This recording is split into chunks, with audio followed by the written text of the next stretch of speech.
Eden by Obsessmuch. Read by SSJDEbUsk. I don't own Harry Potter or Eden.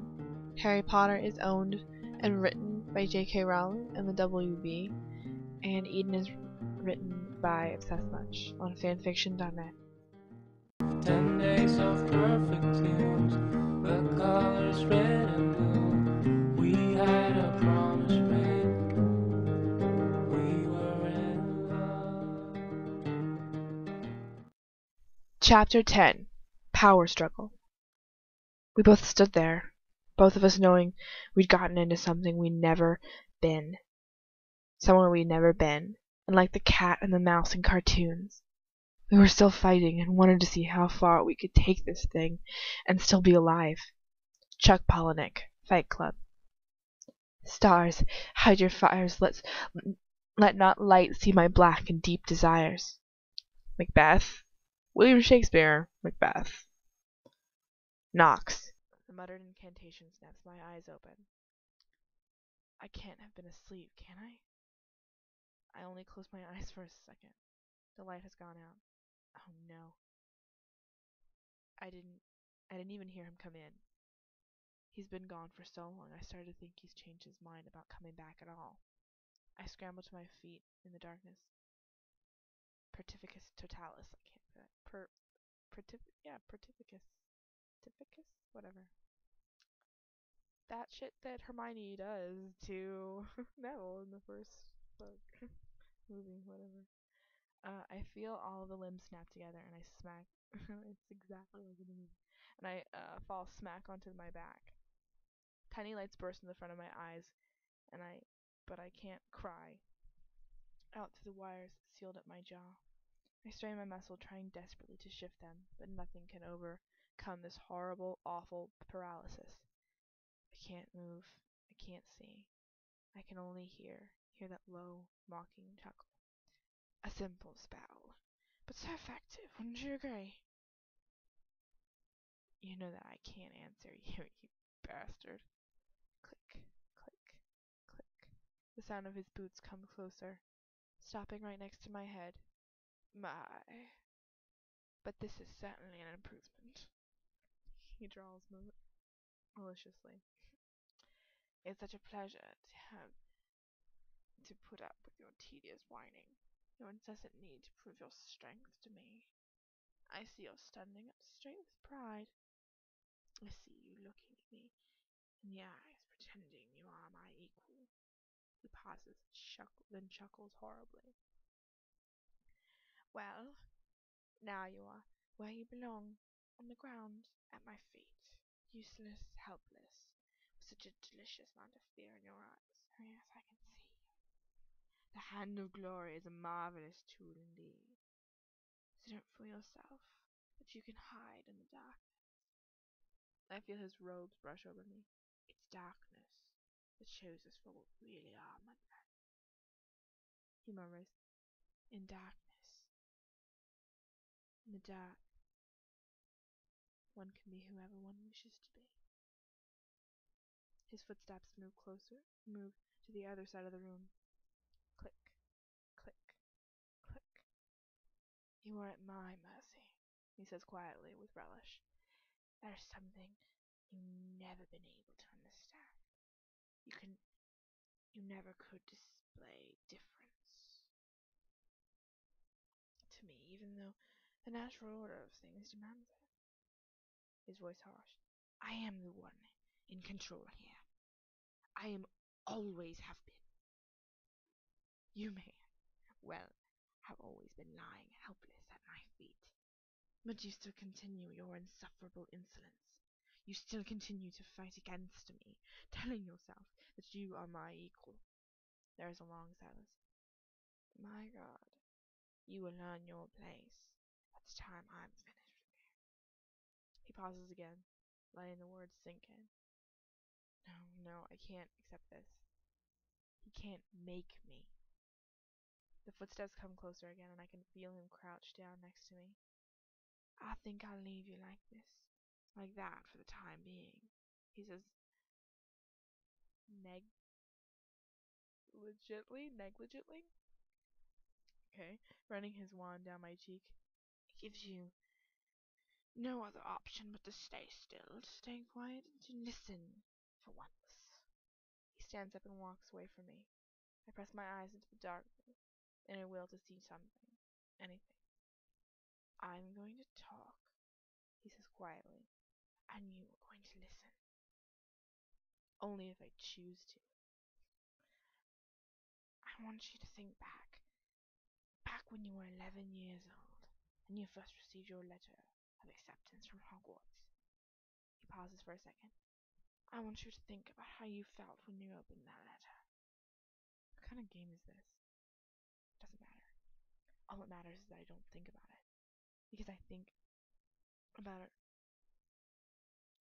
Because if I think about it, I'll be letting him mess with my mind. But in the horrible, paralyzed darkness, I can't help but think about it. His words are all there is for me in this world at this moment, and I can feel my brain working in spite of myself. How did I feel?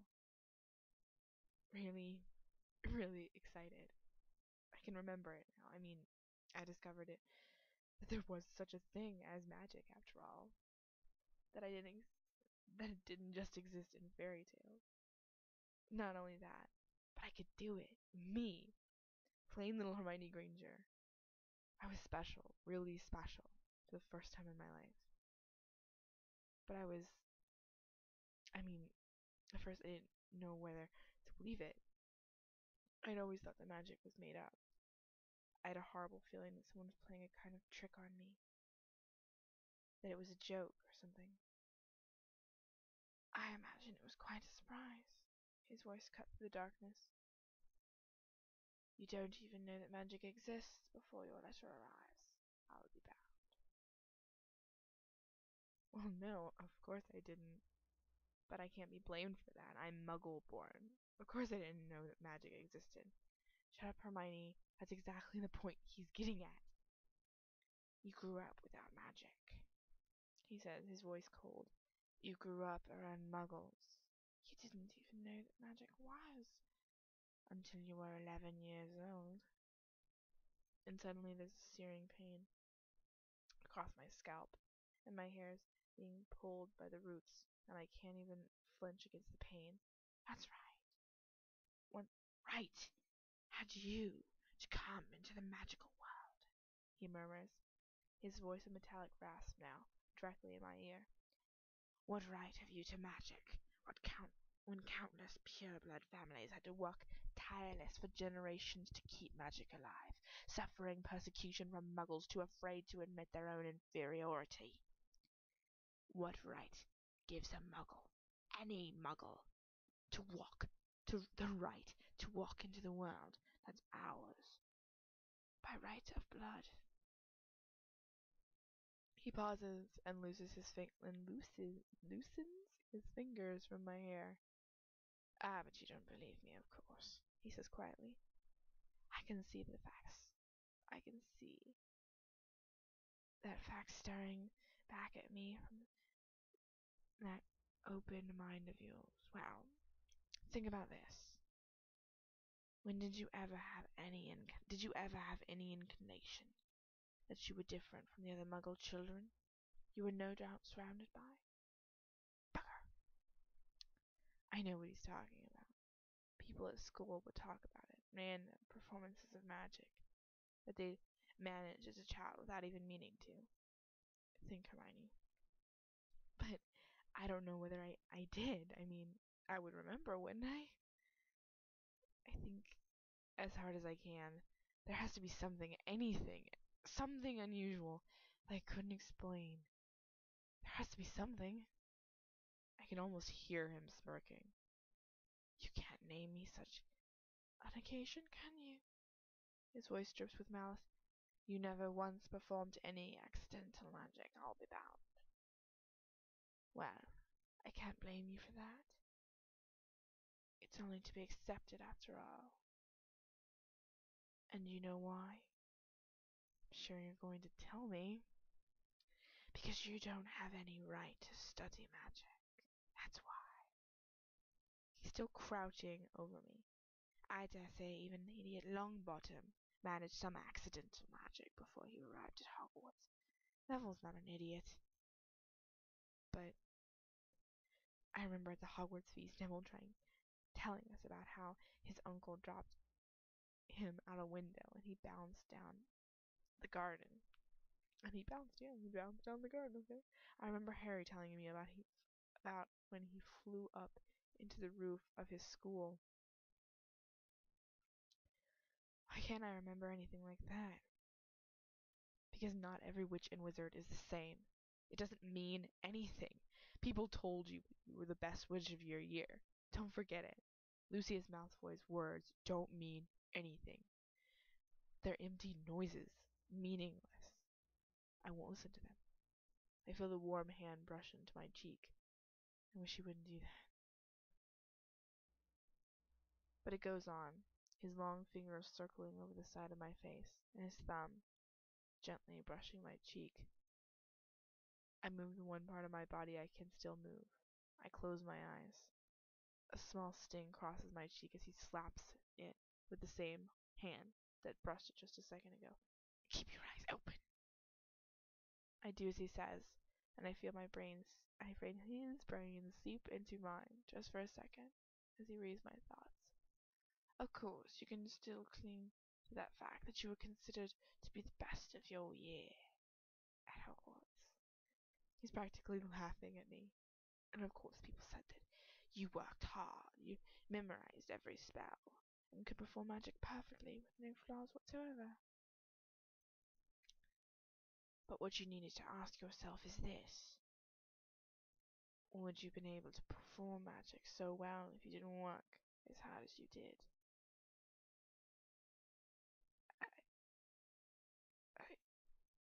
I don't know. How can I know to answer that question? I've always been a hard worker. It's all I've ever known.